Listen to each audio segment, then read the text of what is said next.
Good afternoon. Are you burned out yet? Been here since early this morning, I assume. So, well, welcome. I'd like to keep this informal, so if there are any questions, you can interrupt. I'm just going to generally talk about my experience with the journey you're about to begin. But I like to make this individualized. It's some time where you can really get more specific if you want to. I'm Eldon Triok. I was part of the team. What's my history? Well, I guess back at the very beginning, I was part of the team that made the first IVF baby in San Francisco in 1983. So I've been doing this for a long time. When I took over at UCSF as the chairman of the IVF program, actually the very first thing I did as a rookie leader was to set up, oh, you okay?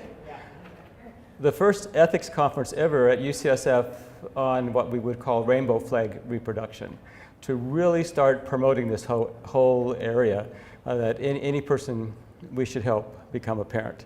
And it was sort of groundbreaking. I mean, even we're in San Francisco, but there were still norms that needed to be changed and broken and going forward. So I've been a big proponent for many years, gay, lesbian, single, straight, whatever flavor, we are very supportive of.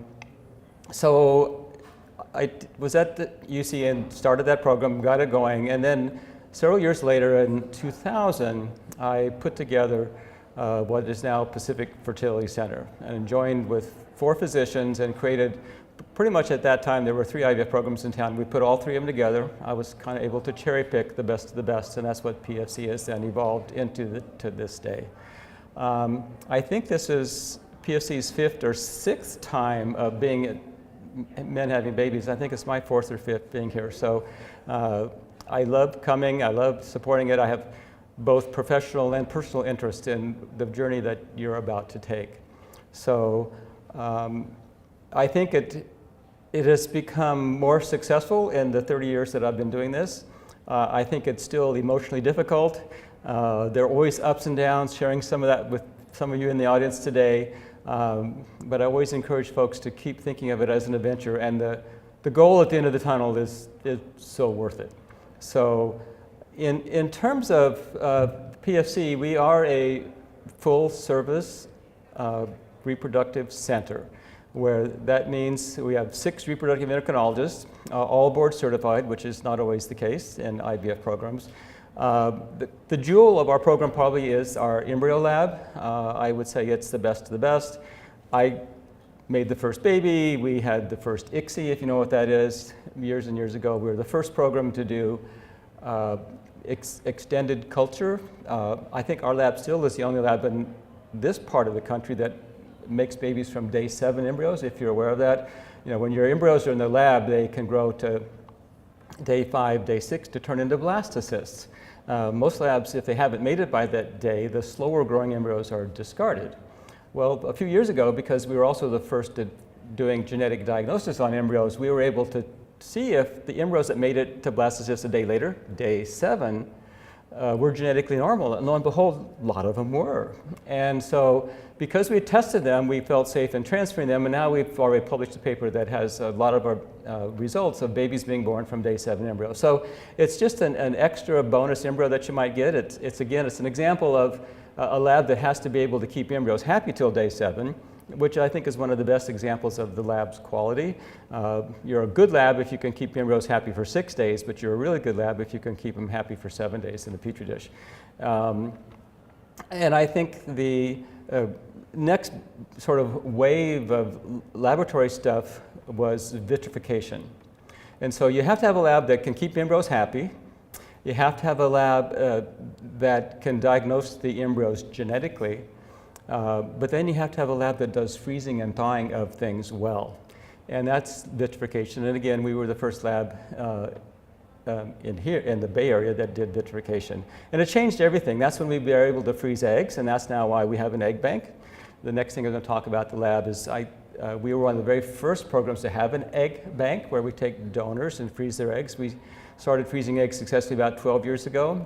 And another thing, a lot of people started freezing eggs back then, but they didn't really know if their eggs can turn into embryos. I said, we can't do that. So what we did is PFC paid donors to go through, froze their eggs, and then we offered them as a free research project to couples that wanted a donor egg. We said, we're just checking out, see if this egg freezing thing works, but you can have these eggs if you want to be part of it. Well, it worked much better than we ever expected. We launched our egg bank, and our egg bank's now over 5 years old, and I think it's over 100 babies now born. And I always say, if you're going to go down the frozen egg path, you should pick a place that doesn't just freeze eggs, but can take the eggs they froze and turn them into babies. That's the hard part. Anyone can say they freeze eggs, and we've been doing that for a long time, and 100 babies out there running around from our frozen egg pool. And so the PFC part that I like to brag about is the lab. Those are just some examples. First IVF baby, first ICSI, genetic diagnosis, extended culture, and then vitrification, which is the fast freezing. That our embryo loss rate is very low. We got fast enough where we could biopsy the embryo and transfer it fresh, but it turns out the success rates weren't as good as I wanted them to be, so we then started what's called freeze-all, and now that's the standard for across the country. So your embryos are in the lab until they get to day 5, 6, or 7.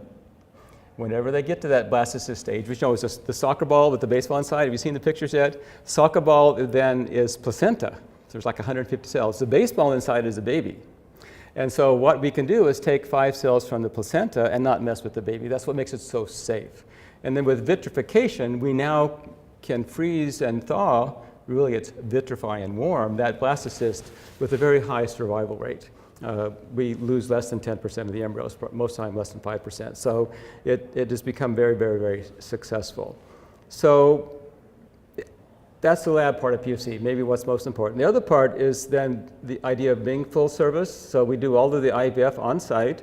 We have our own in-house egg donor agency. We have both fresh donors and the egg bank that you can look from. It's a very popular egg donor agency. So we never have as many donors as we would like to have. So you can also are encouraged to shop else for an egg donor. If you pick an egg donor from egg donor agency X, Y, and Z, then you can still have that donor go through PFC's donor screening process. Our geneticists, all of our own donors are screened face-to-face with the geneticist. We think that's really important. If a donor just fills out a questionnaire about our genetic history, they often don't realize what they should and shouldn't write down. Our donors are all screened by our own clinical psychologist, personality testing and interviews, et cetera. So even an outside donor can go through that same, is this donor okay for me? So typically what happens if you don't pick a PFC donor, then you find a donor in LA or wherever, and that donor's records are sent. I review them for you to make sure her track record looks good, and then she goes through our screening. So you still have all of the options of going through. So you have then the lab, then a built-in egg donor agency, and then the clinical part, which is also very important. It's someone that I think most important there is communication. You have to have a program where you're able to communicate very well with the program. And we've set up our program in basically silos, teams, we call them. And so instead of having 6 doctors and 6 nurses, and any of the nurses will take care of you, at PFC you'll have me as your doctor. You pick one of the 6 of us, and then you have my coordinator, Leah, then you have my nurse, Joanne, and that's your team. So when you call with a question, or your GC, or your donor, it's there. And there's a direct email that my nurse, Joanne, is on the end of, hour by hour, triage care team, and can get back right away. So there's that sort of ease of communication, but then it's also just taking the time to do the questions and answers that you need. It starts out with a free 30-minute phone call if you want to start the process that way, or you can go ahead and come in, and then we also do free consults over the phone a lot as the process then goes forward. And I think that the other parts of the team that are also really important, we will help you find if you haven't already. I always say sometimes I feel like I'm a general contractor, and I have a whole bunch of subcontractors. It starts with me, the physician, kind of overseeing the process. You'll work with my administrative staff to get into the system, but then you'll also work with nursing, who puts together the medications for the donor, the medications for the GC, that whole process of synchronizing the process together. You'll have a financial advisor. You'll then meet with our counselor, Peggy Orlin. It's a required visit for an hour, but it's probably one of the best things we provide. It's free, And she's the one that screens the donors. She's also the one that has just done this. I call her bilingual. She's a card-carrying couples therapist, child and family therapist, and all she does is fertility. She's on all the national committees. And so she can really talk about, how do I disclose to my child what really happened, and at the same time talk about, well, my sperm, we may need to do ICSI or whatever. So it's a great session there. So nursing, financial, the counselor, and then there's the genetics. Our genetics consult will be if you're going to do genetic testing on your embryos. It's a completely independent choice that you make.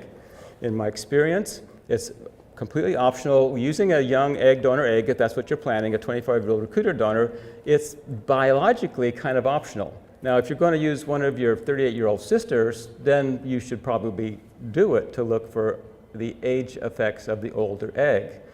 In the younger donor, it's often done because you want to then choose the sex of the embryo, and we're very supportive of that. But that genetics consult is also, if we're going to be doing diagnosis on your embryos to make sure it's not Down syndrome or miscarriage, or boys and girls, we also want to make sure that you're not going to pass on a couple bad genes that you don't know about. So we suggest you have what's called carrier screening. There's many ways to do it. The one we are using most commonly now is from Natera, the genetics company, and it's a blood test for 270-some bad genes. If you haven't done it already, there's at least a 70% chance you'll have one. But there's a 1% chance you'll both have the same gene. That means you, the sperm source, and the egg donor. And that's what we don't want. So let's say that one of you is going to be the sperm donor and you're going to use a sister of your partner, and you both carry a cystic fibrosis gene. Well, if it's a recruited donor, you can just find another donor that doesn't carry cystic fibrosis, but this is your sister-in-law, so you really want to use her egg. So what we do then is we still use her, but we find when the embryos that aren't going to be cystic fibrosis. Only 1 out of 4 will carry it, the other 3 would be usable. So just an idea, the genetics consult then is very thorough if you go down that path. The 2 other parts of the puzzle that you need, well, maybe mostly just one, and that is the legal consult. And we don't have an attorney as part of the PFC team.